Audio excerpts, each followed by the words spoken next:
सबसे पहले मेरे भाइयों, बुजुर्गों, माँओं, बहनों, बच्चों को अस्सलाम वालेकुम वरहमतुल्लाहि वबरकातुहू। एक भाई ने मुझसे सवाल किया कि हजरत अंगूठी के बारे में, कि अंगूठी डालने में क्या मसला है और क्या जायज़ है या नहीं।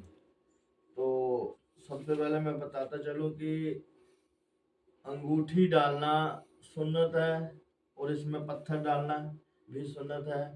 ये हमारे आका मौला ताजदार मदीना मोहम्मद मुस्तफ़ा सल्लल्लाहु अलैहि वसल्लम ने भी डाली, और उनकी अंगूठी जो थी वो मोहर नबूवत मोहम्मद रसूलुल्लाह लिखा हुआ था। लेकिन इसके कुछ आदाब हैं और इसकी कुछ फजीलतें भी हैं जो मैं बयान करता जा रहा हूँ। कि जैसे कि जो नबी पाक अंगूठी डाला करते थे उसमें मोहम्मद रसूलुल्लाह लिखा हुआ करता था, और वो जब भी हाजत कज़ा के लिए जाते थे बैतुल खला के लिए, तो वो अक्सर अंगूठी उतार दिया करते थे, और अगर किसी वक्त उतारना भूल जाते तो फौरन याद आता तो निकाल कर मुंह में डाल दिया करते थे। और आजकल तो हमें सबसे पहले ये जान लेना ज़रूरी है कि हमें अंगूठी जो हम डाल रहे हैं उसमें सिर्फ नग हो, किसी भी कलिमात का जिक्र ना लिखा हो, ना ही अल्लाह अज़्ज़ व जल, ना ही नबी पाक मोहम्मद मुस्तफ़ा, ना ही किसी अंबिया कराम, ना किसी वली अल्लाह का उसमें नाम हो। और हो तो उस अंगूठी को डालने से परहेज़ करना चाहिए। डालने में हर्ज नहीं है, लेकिन है कि डालते वक्त में हमें ये चीज़ का ख्याल रखना चाहिए कि हमें उसे मुंदरी को डालते हुए हमसे बेअदबी ना हो जाए।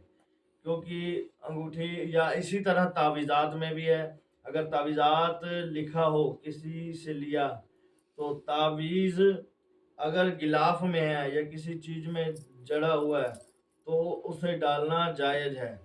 और जैसे हम वॉशरूम जाते हैं, आजकल के बच्चों को हम डाल देते हैं, तो उसमें क्या है कि हमें गिलाफ होना ज़रूरी है। जैसे भी कोई भी आयत करीमा कुरान शरीफ की आयत लिखी होती है या नक्श बना होता है, तो उसमें हमें इससे है कि बचना चाहिए कि ना कि हमसे कोई अच्छा काम करते करते ना ही हमसे कोई गुनाह ना हो जाए, ना हमसे ना हमारे बच्चों से।